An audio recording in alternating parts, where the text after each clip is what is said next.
So much for the Olympic legacy. Despite the state-of-the-art stadiums and the extra billions for sport, it seems that the number of people actually taking part has been falling fast. Recent scandals, from FIFA corruption to athletics doping, haven't exactly helped either.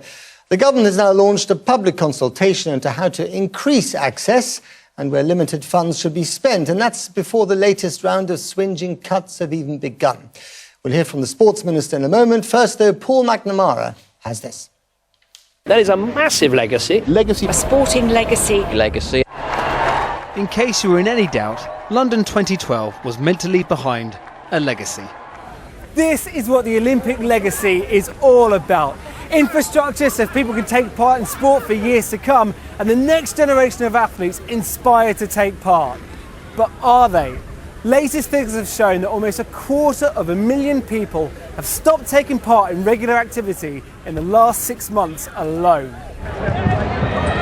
New Sports Minister Tracey Crouch wants to know why, and she's come here to the Olympic Park to launch a grassroots consultation programme to find out. A complete overhaul of sport funding could be on the cards, putting the focus on community groups instead of governing bodies. We've got to find something else as well. And that as well is something like street games. Local projects, locally owned neighbourhood projects, providing great fun activity for youngsters day in, rain or shine, week on week, during the holidays. Well, we're delighted about it. It's been something we've been waiting for a number of years. I think it's become very clear that participation figures haven't been increasing in the way that policymakers would want. And this provides a new opportunity for some fresh perspective and some fresh thinking. Today's event is all about getting children to try sports they wouldn't normally have access to.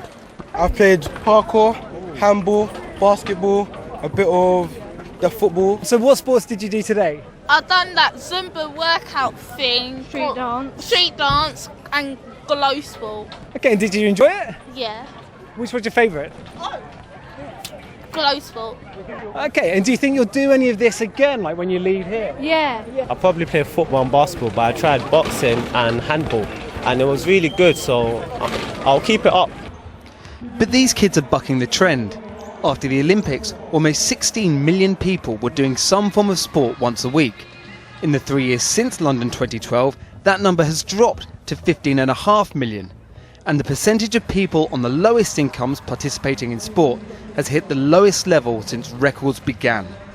You don't have to look far to go to your local swimming pool to realise that it's not cheap to get in, you know. And I had this big conception that it was all about leisure centres and stuff. It's actually down to the local council to set those prices. So the local councils aren't doing justice to the people of the locality. They're paying council tax, but it's still very hard to get into somewhere like here, you know, the aquatic centre, which is right behind us. For a lot of people, £4 or £5 isn't that much money. For a mother of two or from a lower income family, that's a lot of cash. That's almost 15 quid before you've even got in the water. On your marks, get set, go!